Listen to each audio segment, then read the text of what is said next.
In the quiet suburbs of Chicago in 1982, a deadly shadow loomed over unsuspecting families. What began as a routine day for many ended in tragedy as 7 lives were abruptly cut short by a sinister act that would shake the nation to its core. The Tylenol murders, a chilling series of poisonings that struck fear into the hearts of millions, remain one of the most perplexing and haunting unsolved mysteries in American history. Join us on a journey back in time to uncover the hidden truths and untold secrets surrounding this infamous case. As we delve into the depths of the investigation, we will reveal never-before-seen evidence that could finally shed light on the dark forces at play. Prepare to be captivated by a tale of deception, betrayal, and a race against time to unmask a killer who has eluded justice for over 4 decades. Step into the shadows of the past and witness the unveiling of the unseen evidence, new leads in the 1982 Tylenol murders that stunned the nation. The clock is ticking, the stakes are high, and the truth is waiting to be revealed. Are you ready to uncover the chilling secrets that have remained hidden for far too long? Join us as we embark on a quest for justice and closure in a case that continues to haunt the collective memory of a nation. In September 1982, a series of mysterious deaths shook the nation. 7 people in the Chicago area died after taking extra-strength Tylenol capsules laced with potassium cyanide. The Tylenol murders, as they came to be known, sparked a nationwide product tampering scare and led to major changes in the way over-the-counter medications are packaged and sold. The victims included 12-year-old Mary Kellerman, Adam Janis, his brother Stanley, and his sister-in-law Teresa. Mary had taken a Tylenol capsule for a sore throat, while the Janis family had taken the tainted pills after Adam suffered a heart attack. Also killed were Mary Lynn Reiner, Paula Prince, and Mary McFarland.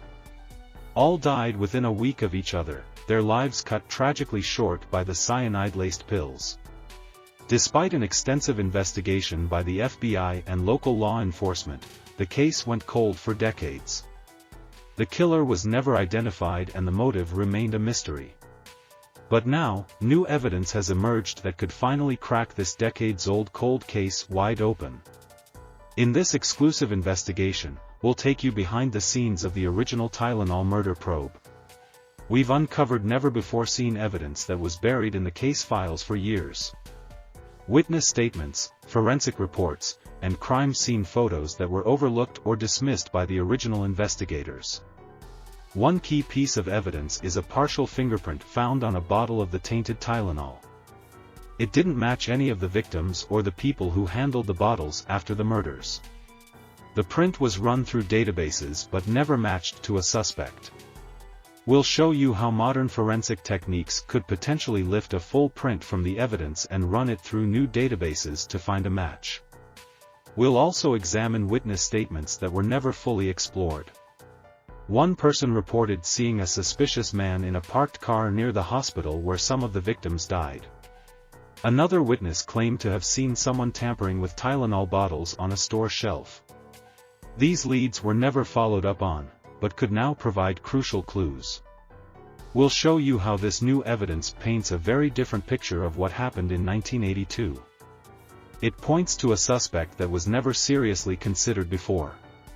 A suspect with a chilling connection to the victims and a possible motive that will shock you. The new suspect is someone who lived just miles from the victims. A seemingly ordinary person who blended into the community.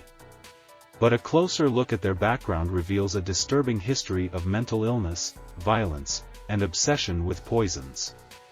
The suspect, who we'll call John Doe to protect their identity, was a chemist who worked at a pharmaceutical company. He had access to potassium cyanide and other deadly chemicals through his job. Doe also had a history of paranoid delusions and believed the company was trying to steal his research. In the months before the murders, Doe's mental state deteriorated. He became increasingly isolated and fixated on the Tylenol brand. Investigators found evidence he had purchased large quantities of extra-strength Tylenol in the weeks before the killings. Doe also made concerning statements to co-workers about wanting to get back at the company and make headlines. We'll take you inside the mind of this potential killer, examining their psychology and behavior in the months and years leading up to the Tylenol murders. Experts will weigh in on whether the new evidence is enough to make an arrest after all this time. But there's a race against the clock. The suspect is now in their 70s and in failing health. If this is the person who committed the Tylenol murders, they may take the secret to their grave. Investigators are working around the clock to build a case strong enough to finally bring the killer to justice. Prosecutors say they need more evidence to make an arrest, especially since Doe has maintained his innocence for decades. They're hoping new forensic testing and witness interviews will provide the missing pieces of the puzzle. The families of the victims are desperate for answers and closure after 40 years of unanswered questions. In this gripping investigation, we'll take you on a journey through the past and present of the Tylenol murders. From the original crime scenes to the latest forensic breakthroughs. We'll show you the unseen evidence that could rewrite history and provide long-awaited answers to a mystery that has haunted America for over 40 years. Don't miss this exclusive look at the new leads in the Tylenol murders. Subscribe now and be the first to see the shocking evidence that could finally unmask the killer. The truth is out there, and we're going to find it.